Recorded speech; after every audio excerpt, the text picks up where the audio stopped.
भारत और बांग्लादेश के रिश्तों में इन दिनों एक असहज चुप्पी और तनाव साफ महसूस किया जा सकता है।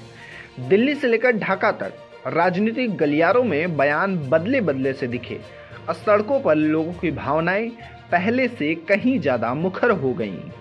हाल के दिनों में दिल्ली में स्थित बांग्लादेश उच्चायोग के बाहर भारतीयों द्वारा बांग्लादेश के हिंदू युवा दीपू चंद दास की मृत्यु के बाद विरोध प्रदर्शन किया गया। दिल्ली में हुए इस प्रदर्शन में प्रदर्शनकारियों ने बांग्लादेश में हो रही हिंसा और अल्पसंख्यकों की सुरक्षा को लेकर चिंता जताई।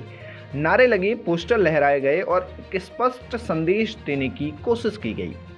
हालांकि बांग्लादेश की सरकार ने इस विरोध को अपने घरेलू मामलों में दखल के तौर पर देखा और इस पर कड़ा ऐतराज जताया।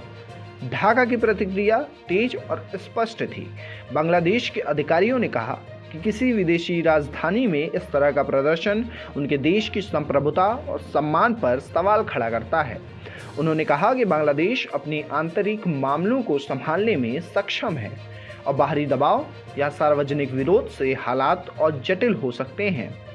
यह घटनाक्रम ऐसे समय में सामने आया जब बांग्लादेश अपने भीतर गंभीर राजनीतिक और सामाजिक चुनौतियों से गुजर रहा है। हाल के महीनों में वहां विरोध प्रदर्शन, हिंसा और सत्ता को लेकर अस्थिरता की तस्वीरें सामने आती रहीं। आम नागरिकों में डर और अनिश्चितता का माहौल और सरकार पर हालात को काबू में लाने का दबाव लगातार बढ़ता जा रहा है। भारत और बांग्लादेश का रिश्ता हमेशा से सिर्फ कूटनीतिक समझौतों तक सीमित नहीं रहा। यह रिश्ता इतिहास, संस्कृति, भाषा और साझा संघर्षों से भी जुड़ा रहा। 1971 का युद्ध और उसके बाद दोनों देशों के बीच बनी साझेदारी आज भी इस रिश्ते की बुनियाद मानी जाती है। ऐसे में जब इस रिश्ते में तनाव दिखाई देता है तो उसका असर केवल सरकारों तक नहीं बल्कि आम लोगों पर भी पड़ता है। दिल्ली में प्रदर्शन कर रहे लोगों ने कहा कि वे बांग्लादेश में हो रही घटनाओं को लेकर चुप नहीं रह सकते।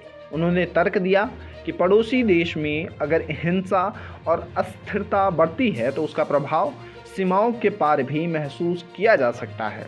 वहीं बांग्लादेश की सरकार ने कहा कि ऐसे प्रदर्शन उनकी छवि को नुकसान पहुंचा रहे और आंतरिक हालात को अंतर्राष्ट्रीय मंच पर गलत तरीके से पेश कर रहे हैं।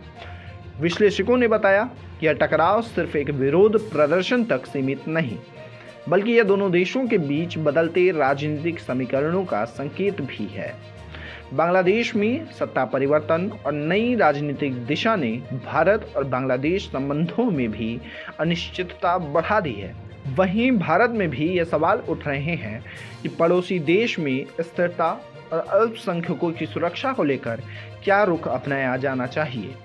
दोनों देशों द्वारा आधिकारिक बयानों में संयम दिखाने की कोशिश की जा रही, लेकिन जमीनी स्तर पर भावनाएं कहीं ज़्यादा तीखी हैं। इस पूरे घटनाक्रम में सबसे अहम सवाल यह कि क्या भारत और बांग्लादेश अपने लंबे समय से चल रहे भरोसे को बनाकर रख पाएंगे। क्या विरोध प्रदर्शन को तीखी प्रतिक्रियाएं संवाद के रास्ते को और मुश्किल बना देंगी या फिर दोनों देश इस तनाव को बातचीत के जरिए सुलझाने की कोशिश करेंगे। आने वाले दिनों में यह देखना अहम होगा कि क्या वही परंपरा इस बार भी कायम रहती है। पॉलिटिकल पंचायत से नीतीश दुबे की रिपोर्ट।